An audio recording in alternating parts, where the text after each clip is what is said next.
दयालो दयालो दयाल। गतिर्भर्ता प्रभुपृष्ठ ईश्वर पुरुषोत्तम अब्रह्म स्तंभभृत सद्गुरुस्त्वं नमस्तुते। परम प्रेममय परम दयाल प्रणव ठाकुर मोर विश्ववंदनीय श्री श्री बड़मा परम पूज्यपाद श्री श्री बड़दा परम पूज्यपाद श्री श्री आचार्य देव सभी श्री चरण तले मोर अनंत कोटि नतजानु भक्तिपूत प्रणाम जनाए। इष्ट परिवार प्रति प्रत्येक श्री चरण तले मोर कोटि कोटि भक्तिपूत प्रणाम जनाए। आज पवित्र भर्चुआल सत्संग जोड़ी होता सत्संगर समस्त इष्टवाही करीम मंडली को मोर प्रणाम एवं जयगुरु। जो भाई माने ये मधुचक्र उपस्थित रही आज ये सत्संग को उपभोग करचंती, ये पवित्र संध्या मुहूर्त को उपभोग करचंती, समाने समस्ते प्रिय परमंकर आशीर्वाद लाभ करी सुस्थ स्वस्थ निरापद निरामय जीवन यापन करंतु चिराई हंतु यही मोर प्रार्थना। मनीष बंची रहिबा को चाहे, स्ववैशिष्ट्य रे बंची रहिबा को चाहे। ये बंची रहिबाटा तार स्ववैशिष्ट्य रे। एथिपाई कहूची आज सुंदर भावरे जो भजन परिवेषण कले विभिन्न शिल्पी माने, सर्वोपरि सुरेंद्र भाई विरचित कीर्तन टी परिवेषण कले से भाई ये तांगर वैशिष्ट्य जे लेखे तार वैशिष्ट्य, जे गान करे तार भी वैशिष्ट्य, जे बजाउचंती विभिन्न इंस्ट्रूमेंट से भी तांकर वैशिष्ट्य रे अछि। तो इस स्व वैशिष्ट्य रे मनुष्य बंची रहिबा को चाहे, सुखरे शांति रे विकसित हवा को चाहे। खाली बंची रहिबा को चाहेबनी, विकसित मीन्स इवोल्यूशन बा विवर्तन। ठाकुर जोटा कहले बिकमिंग माने हेबा, टू बिकम, आहुरी आहुरी आहुरी से वैशिष्ट्य उपरे बेस करी आहुरी विकसित हवा।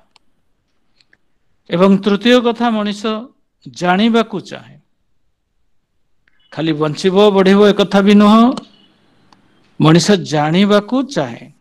कौन जानिबा को चाहे ना अस्थि वृद्धि उत्सव और गंतव्य। उत्सव न उत्स माने को सोर्स रु से आसी आ तार गंतव्य कौन कोठी से जीव। तो यही उपाय को अवलंबन करी से चाले। तो से जानिबा को एथि चाहूँगी तार अस्थि वृद्धि उत्स, तार उत्स किए कोठी से आसी कोठी की जीव एवं ये जीवन वृद्धि उपाय सबू कौन एवं ये जीवन वृद्धि पथरे अंतराय गुड़ाक कौन, यही गुड़ाक से जानिबा को चाहे। ओके, तेणु श्री श्री ठाकुर ए जुगरे जो जुगरे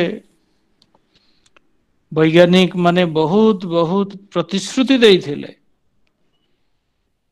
जे मनीषर समस्त चाहिदा परिपूर्ण करिदब ए विज्ञान, किंतु आज देखंतु कौन देला मनीष को सुस्थ रे शांति रे स्वस्थ रे आनंद रे बंचिबा को देला।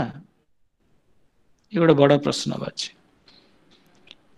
जदि हेइथांदा दीटा महासमर जाइछि एटम वार परमाणु युद्ध, एवे सांघातिक थर्ड वर्ल्ड वार रो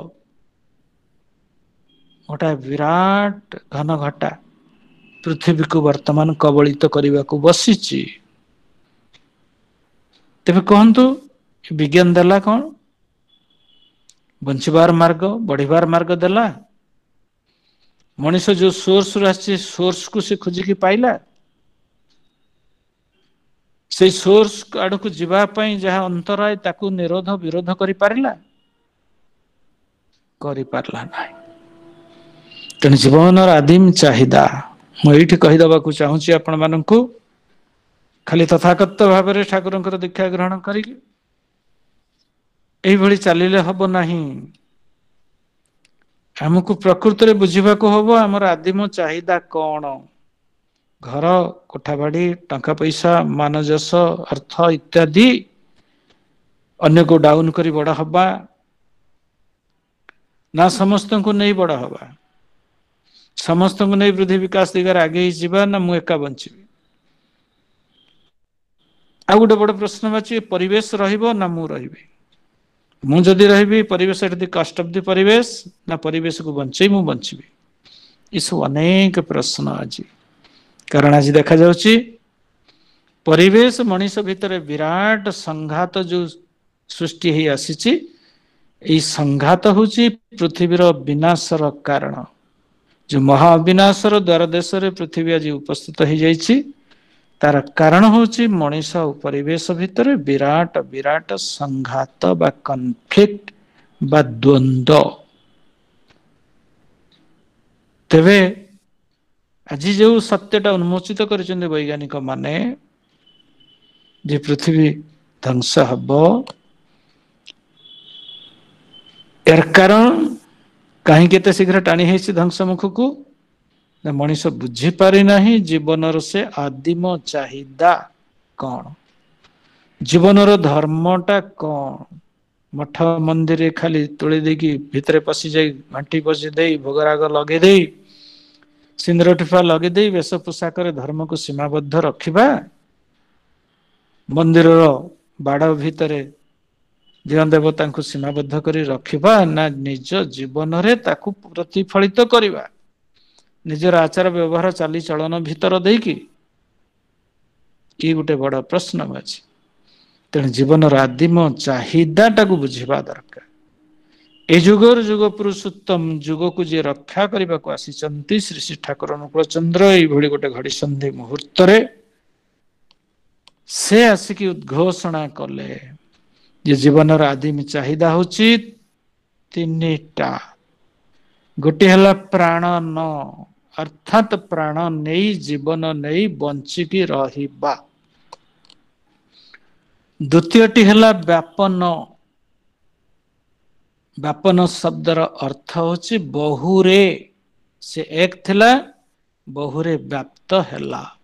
ଯେମିତି ମୁଁ ଧନ୍ୟନ୍ତୁ ଏକ, ଆମେ ସମସ୍ତେ ଏକ ଏକ, ଆମେ ବହୁରେ ବ୍ୟାପ୍ତ ହବା।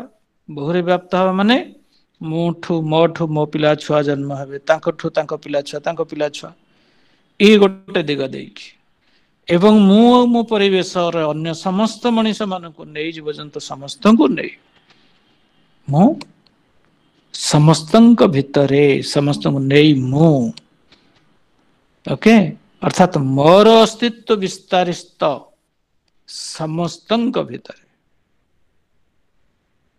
ଏଇ ସବୁ ସତ୍ତା ଭିତରେ ମୋ ସତ୍ତା ଅଛି, ଏଇ ବୋଧ ଜାଗ୍ରତ କରିବା, ଏଇଟା ହଉଛି ବ୍ୟାପନ। ଏବଂ ତୃତୀୟ କଥା ଶ୍ରୀ ଶ୍ରୀ ଠାକୁର ଅନୁକୂଳ ଚନ୍ଦ୍ର ଘୋଷଣା କଲେ ବର୍ଦ୍ଧନ, ବିକାଶ ଯୋଉଟା କହୁଥିଲି। ଖାଲି ବଞ୍ଚିବାକୁ ଆମେ ଚାହୁଁନୁ, ବୃଦ୍ଧି ବା ବିକାଶ ବା ବର୍ଦ୍ଧନ ଚାହୁଁ।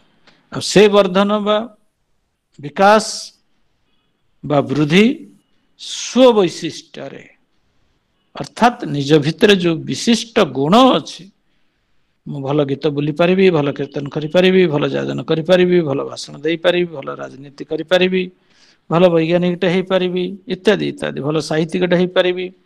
ଏଇ ଯୋଉ ବୈଶିଷ୍ଟ୍ୟ ମୋ ଭିତରେ, ସମସ୍ତଙ୍କ ଭିତରେ ତ ଗୋଟେ ଭିନ୍ନ ଭିନ୍ନ ବୈଶିଷ୍ଟ୍ୟ ଅଛି ନା। ଲଙ୍କା ଗଛ ଭିତରେ ଲଙ୍କା ମଞ୍ଜି ଭିତରେ ଲଙ୍କା ଗଛଟା ଅଛି, ଗୋଟେ ପର୍ଟିକୁଲାର ଆମ୍ବ ଟାକୁଆ ଭିତରେ ସେଇ ଆମ୍ବର ଗୁଣବତ୍ତା ସବୁ ଅଛି, ଲେମ୍ବୁ ଭିତରେ ଲେମ୍ବୁର ଗୁଣ ଅଛି। ତେଣୁ ମଞ୍ଜି ଭିତରେ ତାର ବୈଶିଷ୍ଟ୍ୟ ଅଛି, ମଞ୍ଜିଟାକୁ ପୋତି ଦେଲେ ସେଇ ବୈଶିଷ୍ଟ୍ୟ ନେଇକି, ସେଇ ଗୁଣ ନେଇକି ସେ ଜନ୍ମ ହବ। ଠିକ୍ ସେମିତିକା ସେଇ ବୈଶିଷ୍ଟ୍ୟରେ ବିକଶିତ ହବାକୁ, ଏଇଭଳି ନିଜ ନିଜର ବୈଶିଷ୍ଟ୍ୟରେ ବିକଶିତ ହବାକୁ ସମସ୍ତେ ଚାହାନ୍ତି। ତେଣୁ ଜୀବନର ଆଦିମ ଚାହିଦା ପ୍ରାଣନ, ବ୍ୟାପନ, ବର୍ଦ୍ଧନ। ଆଉ ଗୋଟେ କଥା ବୁଝିବାକୁ ହୁଏ, ଏଇ ଜୀବନଟା ଗତିଶୀଳ, ଏ ଜୀବନ ସ୍ଥିତିଶୀଳ, ଏ ଜୀବନ ଚେତନଶୀଳ। ଓକେ, ଏ ଜୀବନ ଆବାହମାନ କାଳରୁ ଚାଲି ଆସିଛି, ବଞ୍ଚିକି ଚାଲିଛି, ଭବିଷ୍ୟତରେ ଚାଲିଥିବ, ଅତୀତରେ ଥିଲା, ବର୍ତ୍ତମାନ ଅଛି, ଭବିଷ୍ୟତରେ ବି ଥିବ। ଏଇ ଜୀବନ ଅଛି। ଜୀବନ ଚେତନଶୀଳ ଏଇଥିପାଇଁ ଯେ ସେ ଚାଲିଛି ଏକ ଅବିଚ୍ଛେଦ୍ୟ ଶ୍ରୁତିବାହୀ ଚେତନା କୁ ବହନ କରି। ଓକେ, ଶ୍ରୁତିବାହୀ ଚେତନା ଏ କଥା ଆପଣ ବାରବାର ଶୁଣିଛନ୍ତି ଠାକୁରଙ୍କର ଜୀବନ ଦର୍ଶନ ଭିତରେ। ବୋଧେ ଏ କଥାଟାକୁ କେହି ଏପର୍ଯ୍ୟନ୍ତ ଡିଟେଲ କହି ନଥିଲେ, ଯାହା ଠାକୁର ଆସିକି ଏଇଟା ଉଦ୍ଘାଟନ କରିଦେଲେ ଆମମାନଙ୍କ ପାଖରେ, ଯେ ଆମେ ଥିଲୁ, ଅଛୁ, ଥିବୁ। ଏଇଟା ଜାଣିପାରିବୁ ଯେତେବେଳେ ଆମର ଗୋଟେ ଚେତନା, ଯାହା ନା ଶ୍ରୁତିବାହୀ ଚେତନାଟା ଜାଗ୍ରତ ହେଇଯିବ। ଏଇଟା ଅଛି।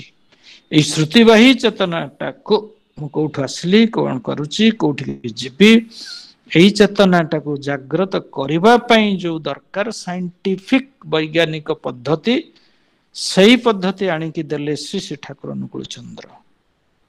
ଓକେ, ସେଇ ଯଜନ ଯାଜନ ଇଷ୍ଟପତି ସ୍ୱସ୍ତିନ ସଦାଚାର ପରାୟଣ ହେଇକି ସାଧନା କରିଲେ, ଇଷ୍ଟାନୁରାଗକୁ କେନ୍ଦ୍ର କରି, ଇଷ୍ଟଙ୍କୁ କେନ୍ଦ୍ର କରି, ତେବେ ମଣିଷ ଏଇ ଶ୍ରୁତିବାହୀ ଚେତନାକୁ ଜାଗ୍ରତ କରିପାରେ।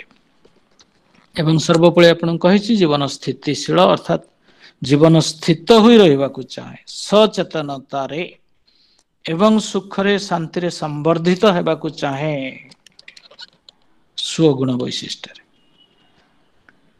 ଏବଂ ସର୍ବୋପରି ଆପଣ ଜାଣିଛନ୍ତି ଏଇ ଯୋଉ ଦେହ ଆମେ ଦେଖୁଛେ, ଏ ଦେହଟା, ଏହାରି ଦେହରେ ଜୀବନ ଅଛି।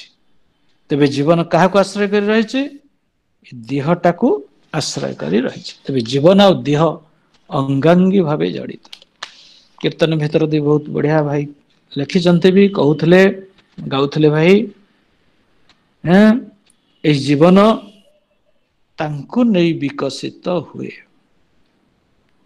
ବର୍ତ୍ତମାନର ଆଚାର୍ଯ୍ୟ ଆଦର୍ଶ ଯିଏ, ତାଙ୍କରି ଅନୁଶାସନରେ ଯଦି ଚାଲୁ, ତତ୍ନିଷ୍ଠ ଚଳନରେ ଯଦି ଚାଲୁ, ତେବେ ଏଇ ଜୀବନ ବିକଶିତ ହବ ହିଁ ହବ।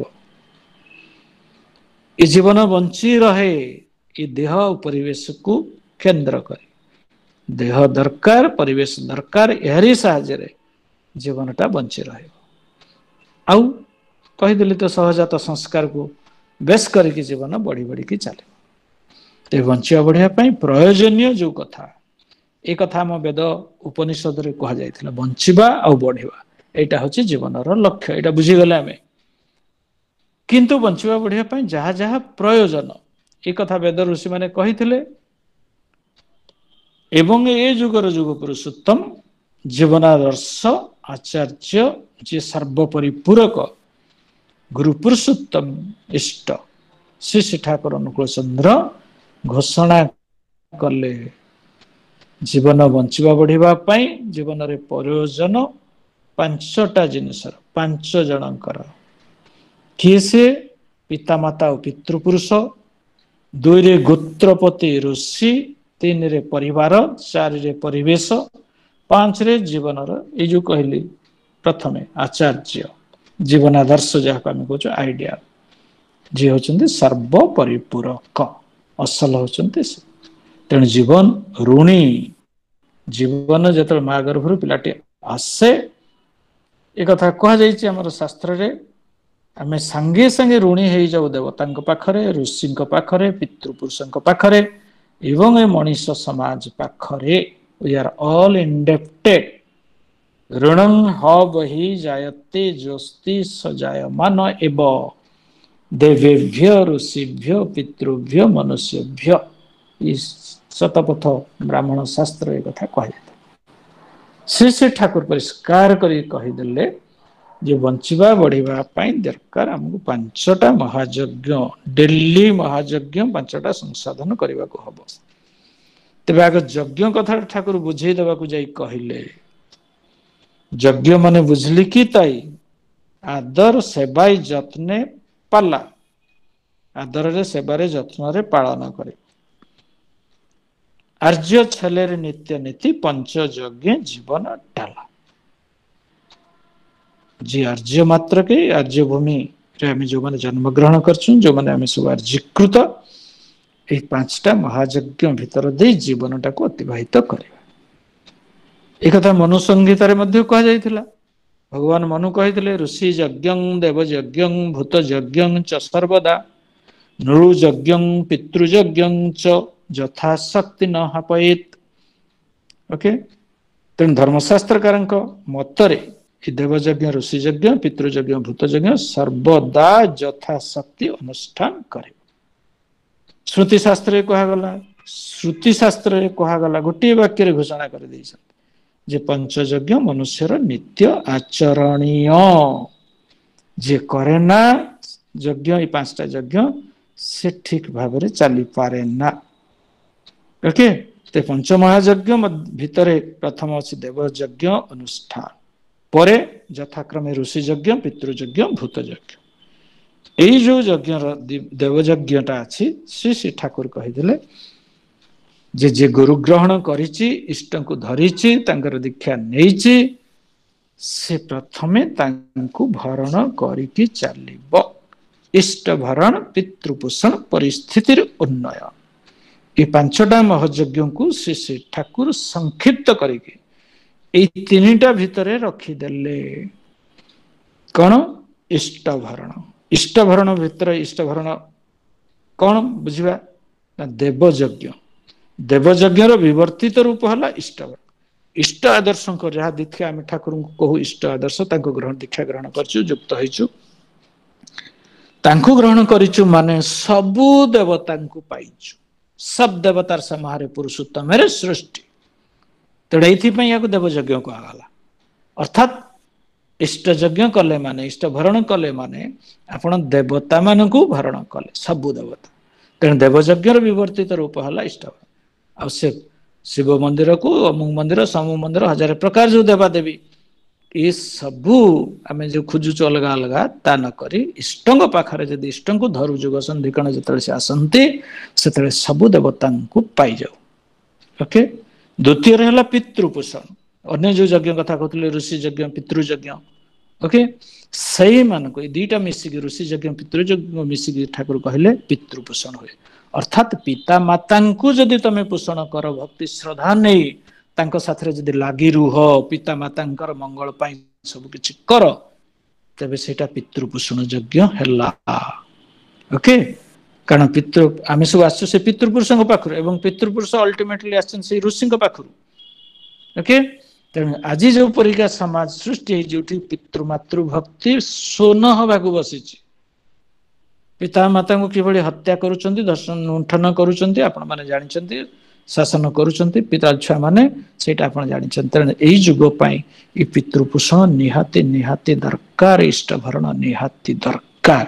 ଶ୍ରୀ ଠାକୁର ସଂକ୍ଷେପରେ ଏଗୁଡାକ ଆମ ଆଗରେ ଥୋଇଦେଲେ। ଏବଂ ନୃଯଜ୍ଞ, ଭୂତ ଯଜ୍ଞ, ଏଇ 2ଟାକୁ ମିଶି ଦେଇକି ପରିବେଶ ବା ପରିସ୍ଥିତିର ଉନ୍ନୟନ କଥା ଠାକୁର କହିଛନ୍ତି।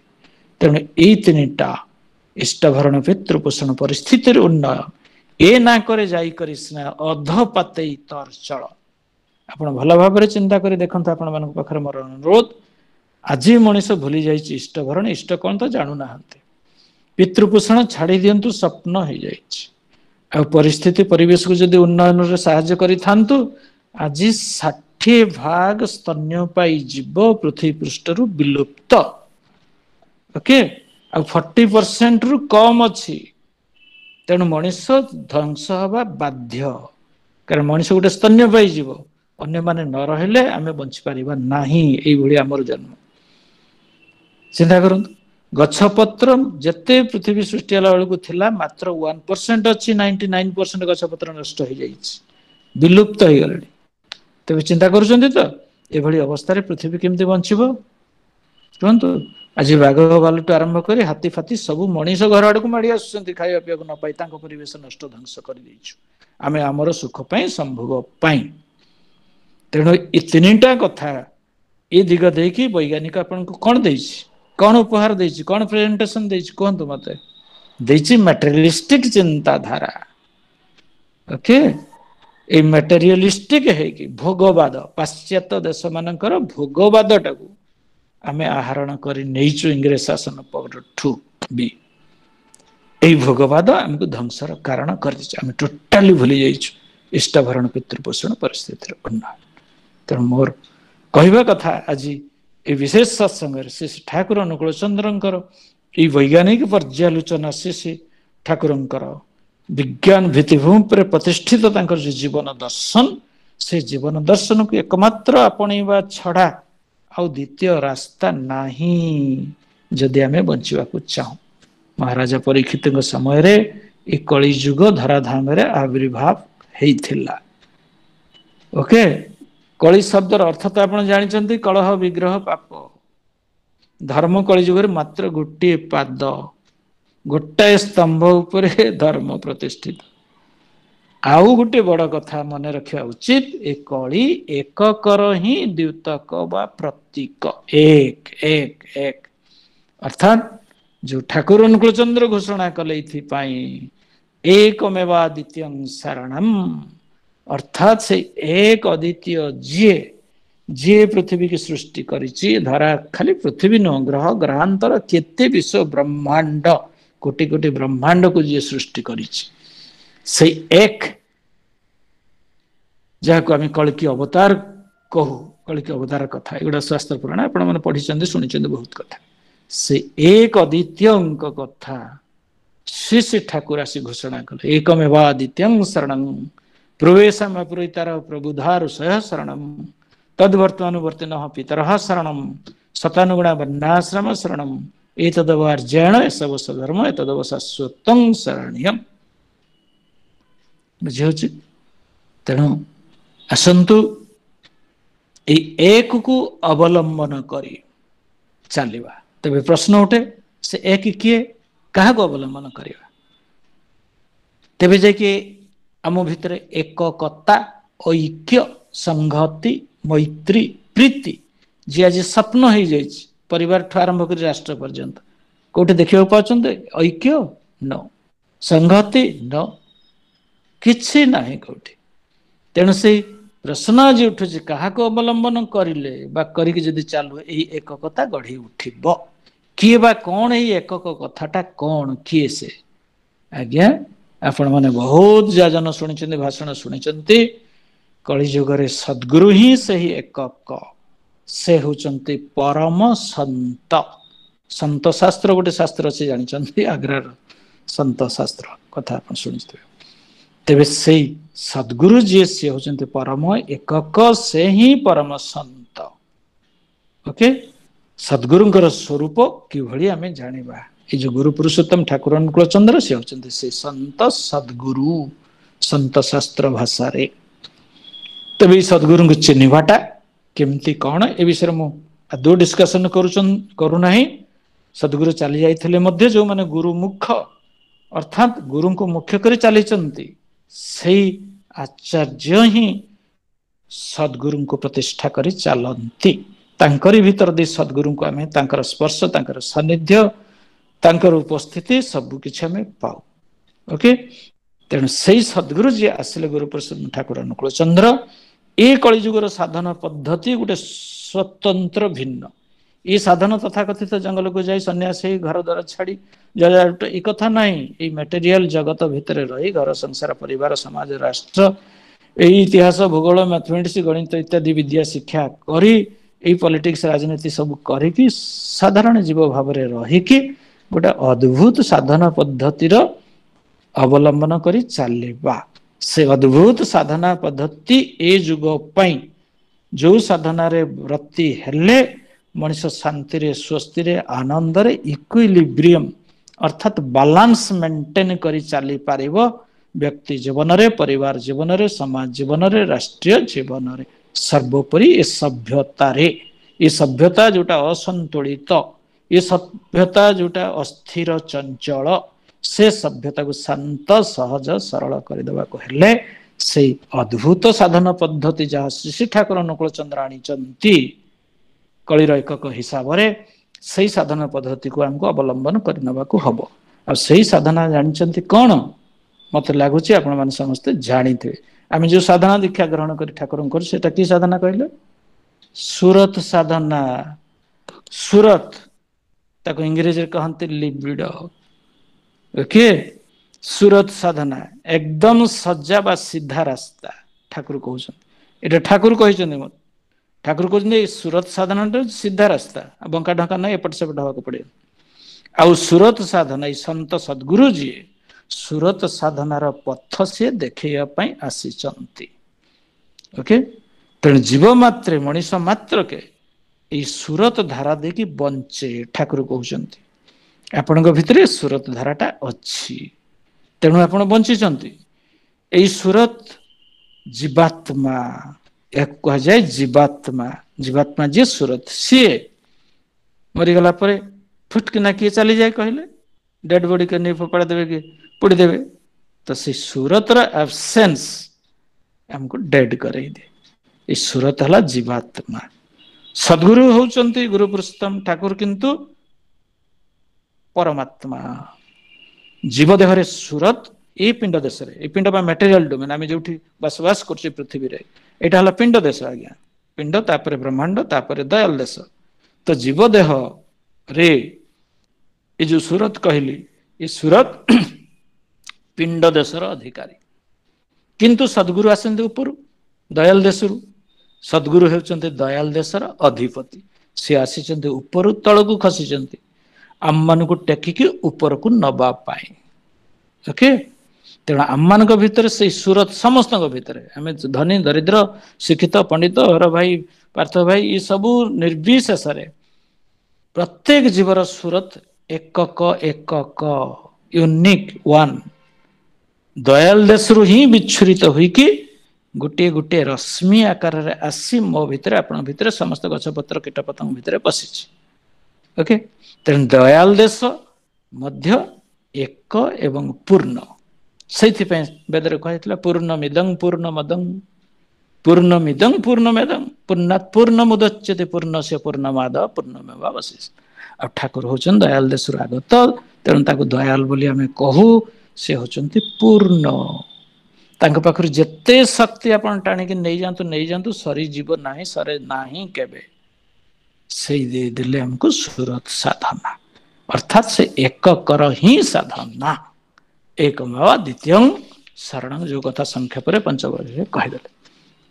ଓକେ, ତେବେ ନିର୍ମଳ ଚୈତନ୍ୟ ଧାରା ହିଁ ସ୍ପନ୍ଦମାନ ଶକ୍ତି କଣିକା, ଯୋଉ ଶକ୍ତି କଣିକା ମୋ ଭିତରେ ଅଛି। ଏବଂ ସେଇ ଶକ୍ତି କଣିକାକୁ ସୁଜାଗ୍ରତ କରି ଆକ୍ଟିଭେଟେଡ କରିଦବା ପାଇଁ ଠାକୁର ଆଣିକି ଦେଲେ ସତନାମ ଦୀକ୍ଷା ଭିତରେ। ଏଇ ସତନାମକୁ ମନନ କଲେ, ଜପ କଲେ, ଧ୍ୟାନ କଲେ, ନାମୀ ପୁରୁଷକୁ କେନ୍ଦ୍ରରେ ରଖି, ତେବେ ମଣିଷ ଭିତରେ କଣ ହୁଏ ଏଇଟା ଜାଣିଛେ ଆମେ ସମସ୍ତେ। ଆମ ଭିତରେ ସେଇ ଶକ୍ତି ସୃଷ୍ଟି ହୁଏ। ଯୋଉ ଶକ୍ତିକୁ ଗ୍ରହଣ କରି ଆମ ଦେହରେ ଜୀବ କୋଷ ସବୁ ଅଉଛି। କୋଷରେ ଆମେ ତିଆରି, ଘରଟା ଯେମିତି, ବିଲ୍ଡିଂଟା ଯେମିତି ଇଟାରେ ତିଆରି, ସେମିତି ଆମେ ସବୁ କୋଷରେ ତିଆରି। ସେଇ କୋଷ ଗୁଡାକ ସକ୍ରିୟ ହେଇଯାଆନ୍ତି। ନିଷ୍କ୍ରିୟ ଅନେକ କୋଷ ଅଛି। ଆମ ବ୍ରେନ ଭିତରେ ଦେଖନ୍ତୁ ମିଲିୟନ୍ସ ମିଲିୟନ୍ସ କୋଷ ଅଛି, କିନ୍ତୁ ତା ଭିତରୁ ଓନ୍ଲି 40% 30% ଆକ୍ଟିଭେଟେଡ, ଆଉ ସବୁ ନିଷ୍କ୍ରିୟ। ଯୋଉଥିପାଇଁ କି ଆମର ବୋଧ ନାହିଁ, ସାଡା ଦେବାର କ୍ଷମତା, ସାଡା ଗ୍ରହଣ କରିବାର କ୍ଷମତା ମୋଟେ ନାହିଁ। ତେଣୁ ଏଇ ଯୋଉ ସତନାମକୁ ଜପ ଧ୍ୟାନ କରିବା ଭିତର ଦେଇ ଆମ ଭିତରେ ଏଇ ନର୍ଭ ସେଲ୍ସ ଗୁଡାକ ଆକ୍ଟିଭେଟେଡ ହେଇ ଆମର ସାଡା ଦବା ଗ୍ରହଣ କରିବା କ୍ଷମତା ଆସିଯାଇଥାଏ। ଏଇଥିପାଇଁ ଆମେ ଶ୍ରୀ ଶ୍ରୀ ଠାକୁରଙ୍କୁ ବା ଠାକୁର ଗୁରୁତ୍ୱ ଦେଲେ ଇଷ୍ଟ ପ୍ରାଣନ୍ତା, ଇଷ୍ଟ ଟାଣ ଏବଂ ଇଷ୍ଟକୁ କେନ୍ଦ୍ର କରି ଠାକୁର କହୁଛନ୍ତି ଇଷ୍ଟ ତେବେ କିଏ ନା ଇଷ୍ଟ ଜାନିସ୍ ପୁରୁଷୋତ୍ତମ ଆସେନ ଧର୍ମ ସଂସ୍ଥାପନ ଗୁରୁ ଜାନିସ୍ ତାରି ପାର୍ଷଦ ତାକେ ବହେନ ଭର ଦୁନିଆ। ତାଙ୍କ ପାର୍ଷଦ ଯିଏ ତାଙ୍କୁ କୁହାଯାଏ ଗୁରୁ, କିନ୍ତୁ ଇଷ୍ଟ ହଉଛନ୍ତି ନିଜେ ପୁରୁଷୋତ୍ତମ ସର୍ବପରିପୂର୍ଣ୍ଣକାରୀ, ଧର୍ମ ସଂସ୍ଥାପନ କରିବା ପାଇଁ ଆସନ୍ତି। ତେଣୁ ସେ ଯୋଉ ଋଷି ପ୍ରବର୍ତ୍ତିତ ପଞ୍ଚ ମହାଯଜ୍ଞ କହୁଥିଲି, ଠାକୁର ଆସିକି ସେଇଟାର ବିବର୍ତ୍ତିତ ରୂପ ଗୋଟେ ଇଷ୍ଟ ଭରଣ ପିତୃପୋଷଣ ପରିସ୍ଥିତିର ଉନ୍ନୟନ ଆକାର ଆମକୁ ଧରିଦେଲେ, ଯାହା ଭିତରେ ପ୍ରତିନିୟତ ପ୍ରତିଦିନ ଆମେ ଇଷ୍ଟଙ୍କୁ ଧରିକି ସେ ପଞ୍ଚ ମହାଯଜ୍ଞ କରୁ। ତେଣୁ ପ୍ରତିନିୟତ ଇଷ୍ଟ ଭରଣ ଠାକୁର ଗୁରୁତ୍ୱ ଦେଇକି କହିଲେ ବି ଯେ ପ୍ରତିନିୟତ ଇଷ୍ଟ ଭରଣ ଆବଶ୍ୟକ। ଇଷ୍ଟ ଭରଣ ଭିତରେ କଣ ଅଛି? ଇଷ୍ଟ ଯଜନ, ଇଷ୍ଟ ଯାଜନ ଆଉ ଇଷ୍ଟ ବୃତ୍ତି। ଏଇ ଇଷ୍ଟ ବୃତ୍ତି ୟା ମାଧ୍ୟମରେ ଆମେ ସବୁଦିନ ଏଇ ପାଞ୍ଚଟା ମହାଯଜ୍ଞ ଅନୁଷ୍ଠିତ କରିଦଉ। ତେଣୁ ଶ୍ରୀ ଶ୍ରୀ ଠାକୁର ଅତି ସହଜ ଅତି ସଂକ୍ଷେପରେ ए विराट वैज्ञानिक भित्तिभूमि प्रतिष्ठित ए सत्यटा आमको धरिदेले। तेणु प्रतिनियत ठाकुर कहले इष्ट भरण करने आवश्यक। इष्ट जजन इष्ट जाजन इष्ट भरण माध्यम जो जीवन यज्ञ ताको आमे परिपालन करी चालू। तेबे आपण जानिछन्ते बहुत भाषण शुणुछन्ते बहुत कथा आलोचना होउछि ता भितर जजन कौन जाजन कौन आपण शुणुछन्ते। तथापि मु मने पकई दे काना मु तो बुझी पारेनी एपर्यंत आहुरी भी मु निजे भी करि पारेनी बुझी पारेनी मु आपण मन कोन बा बुझेबी जजन कौन जाजन कौन। ठाकुर कहउछन्ते संक्षेप करे जे इष्ट प्राणतार सहित काय मन वाक्य रे अर्थात फिजिकली मेंटली आमे हमर भावाबुला करा भीतर देकी बंचिबा बढ़िबार रीतिनीति नियम को कौन कले बंचिबा बढ़िबा ओके इष्ट आदर्श को धरिकी यथारीति पालन करी से नीति नियम को निजकू उन्नत चलन रे नियंत्रित करी चलवाटा होची जजन हैला। तो ये जजन भितर रही जप ध्यान सदाचार पालन अभ्यास नियंत्रण व्रत तपस्या एवं अध्ययन इत्यादि इत्यादि ये सब जजन अंतर्भुक्त आपण जाजन संकेत पढ़ी बही। ठाकुर कहते संक्षेप जो कथा कहते टे आगु ये जप द्वारा ब्रेन सेल सेंसिटिव हुए साड़ाशील साड़ा प्रवण हुए सेंसिटिव हो जाए आपंकर मस्तिष्क कोष गुड़ाक ओके। साड़ा प्रवण माने साड़ाशील माने कौन बुझीपर बोध भितर को आसीज बुझिक से अनुसार कर्म करने को आगे जापर। तेणु ध्यान द्वारा से गुड़िक रिसेप्टिव हुए आदि जप कले साड़ाशील हेले ठाकुर कहते ध्यान द्वारा से गुड़ाक रिसेप्टिव हुए ब्रेन सेल मस्तिष्क कोष गुड़ाक धारण क्षमता बढ़ी जाए ग्रहण क्षमता बढ़ी जाए बुझंतु। आज सेंसिटिवनेस जो नाही रिसेप्टिवनेस नाही जो मनीष कौन कर बुपा को हत्या करुच्ची स्त्री की बाड़ी तड़ी दौची नहीं ना निजे सुइसाइड करुच्ची देश को भांगी छिंडी चोरी डकैती धर्षण लंठन इत्यादि सबू बाट दे देश को सफा कर चली। ठाकुर कहले जजन भितर आ गोटे जिनस अच्छी ध्यान ध्यान मनीष को धीर जी ताकू धरिकी चलवा यहाँ तो ध्यान। तो ध्यान ही अखंड व्यक्तित्व सृष्टि करे। संक्षेप में कहूँ अखंड व्यक्तित्व खंडित नुह आपण साथ गोटे भलरे कथा होउची फटकिना जाई कड़ले उठी आ गोटे प्रकार काम करुची देखुच व्यस्त रहुची बुझिपाले। किंतु अखंड व्यक्तित्व जी तार भावाबुला कर ठीक रहिबो सब ठीक रहिबो। आ प्रकृत ज्ञान आनिकी दिए पहुंचे दिए ध्यान प्रकृत ज्ञानी हुए लोक सेते बेले जे ध्यान ठीक भाव में करे। तेणु अखंड व्यक्तित्वर अधिकारी करे प्रकृत ज्ञान दान करे एवं जड़े जदि निहाती भी मूर्ख होता है अक्षर ज्ञान परिचित न हो मानकर आजिकल तो शिक्षा शिक्षा नुह ताको आमे लिटरेसी बोली कहूँ माने अक्षर परिचिति। ठाकुर कहते अक्षर परिचित संपन्न भी जड़े न हो पारे किंतु जदि ध्यान करुथो प्रतिदिन रेगुलाली अफला भेंटी काटी नथिबो सी अत्यंत एनॉर्मसली एजुकेटेड हुए प्रभृत भाव शिक्षित हो जाए आ भेरी कठिन अवस्था से कम विभ्रांत हुए। खूब कठिन अवस्था पढ़ी भी से विभ्रांत हुए कि आम तो एत पाठ फात्र पढ़ी कौन ना कौन फर्स्ट ने विभ्रांत हो गोटे अवस्था पड़गले सबू अवस्था तार सिद्धांत सार्प हुए। ठाकुर कहले जी ध्यान करे तार डिसीजन जेकोसी विषय से अत्यंत क्षिप्र बा सार्प हो। आउ गोटे बड़ कथा जी ध्यान रेगुलारली करिवो से अभ्रांत हम unblundering you will not commit any blundering किसी ब्लंडरिंग कमिट करबनी भ्रांति तार सृष्टि हेनी। एणु जीवन युद्ध एवं कर्म क्षेत्र में मेडिटेशन टा एकांत प्रयोजन। दयाकोरी आपण को निवेदन प्रत्येक दिन ठाकुर जो कहते मेडिटेशन निहाती दरकार। तेबे ध्यान जपर अनुशीलन रे प्रत्येक नियमित निर्दिष्ट निविष्ट भाव में ठाकुर कहते मु कहूनी एटा ठाकुर कहते नियमित निविष्ट भाव में 2-3 थर बसवा हम ध्यान जपरे 2-3 थर। ब्रह्म मुहूर्त कथा आप जानते सूर्योदय पूर्वर 45 मिनिट ब्रह्म मुहूर्त आ सूर्यास्त पर 45 मिनिट भी ब्रह्म मुहूर्त ता छड़ा मध्यरात्र श्री शिवड़ा ध्यान कथा आप शुणी ब्रह्म मान विस्तार मुखी चलन से ब्रह्म सहित जुगयुक्त हबार समय 3टा सूर्यास्त पूर्व सूर्यास्त पर 45 मिनिट सूर्योदय पूर्व 45 मिनिट मध्यरात्र ठाकुर कहते ध्यान जपर अनुशीलन प्रत्यह नियमित भाव निर्दिष्ट भाव 2-3 थर बसवा हुए कथबार्ता काम कार्य भितर एई लोकर जदि जे बसिब तेबे तार देखिब ताहारी भीतर दे ध्यान धारणा जप इत्यादि चालू था आपण कथबार्ता होते जप करते नामटा खाइले पीले बसिले शुइले बसिले जप करने को हुए पाइखाना थांतु शौच थांतु अशौच थांतु प्रति मुहूर्त नामटा जमी चली काम कार्य कथबार्ता भितर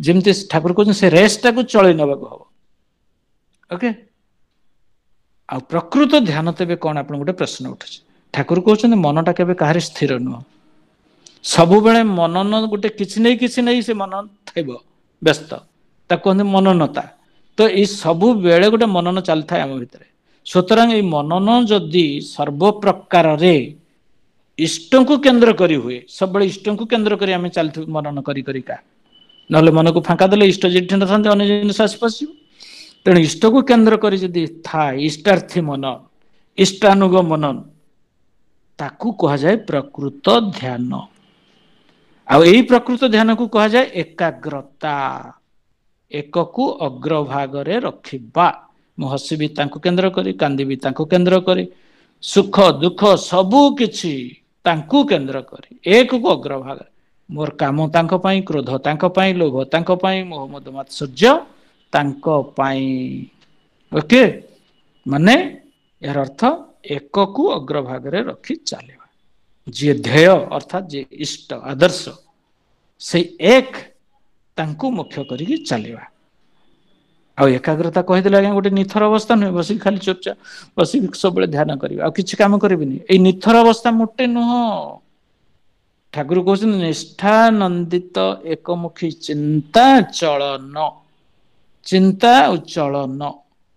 यह ही कहते एकाग्रता अर्थात आप चलन खाइले बसिले हगिले मुतिले कथा कहले काम दाम कले भाषण मारुले जो जहाँ कर्म चाकरी बाकरी करंतु व्यवसाय करंतु सबु थिरे से निष्ठानंदित ही एक आदर्श ठारे एकमुखी होगी से विषय चिंता करवा से विषय नहीं कि चलवा तेणु ध्यानटा केते छाड़ा उचित नुह ध्यान आमर सबु दिगटा को रिच करी तुले समृद्ध करी तुले माइंडेड ध्यान आम केते करुचे चिंता करंतु ठाकुर कहते गुड़िक मु कहूना अखंड जीवन दर्शन भी पढ़े ध्यान आमर सबु दिग को रिच करे ध्यान भीतर दे सबु किछिर इष्टानुग नियंत्रण आसे सामंजस्य आसे समाधान आसे एइथि पई आमर गंतव्य पथरे जहा किछु अवरोध विपरीत शक्ति आसे रास्ता अवरोध करने को से ब्लॉकेड सबु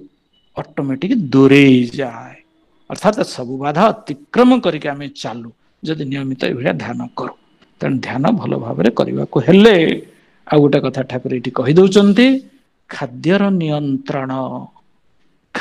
नियंत्रण सुस्थैनी सदाचार तेणु आसतु आपण मान पाखे बोधे टाइम है प्लीज मत कहूना भाई 7:30 डेई गला आज ये मोर वक्तव्य शेष करने को जीवी ठाकुर से कहले ये जजन जाजन इष्टभूति परायण होदी रे जो आज मनीष संपद जहाँ ह्यूमन रिसोर्स बोली कह खाली भारत वर्ष न सबु देश आज सब देश भी ह्यूमन रिसोर्स डेवलपमेंट डिपार्टमेंट भी खोली भारत सरकार जहाँ अधीन अच्छी आपंकर एजुकेशन डिपार्टमेंट से ह्यूमन रिसोर्स डेवलपमेंट पाई अर्थात मानव संपदर अवक्षय पाई ठाकुर निजे स्पष्ट गलारे कहले मु तुमको देली इष्टभृति जजन जाजन ता साथे इष्टभृति टाको निष्ठा आउ दिन के आलोचना करिया इष्टभृति संबंध ओके आ मनटा को से दयाल देश अभिमुखी करी तोलिबा ईश्वर अभिमुखी करी तोलिबा भगवत अभिमुखी करी तोलिबा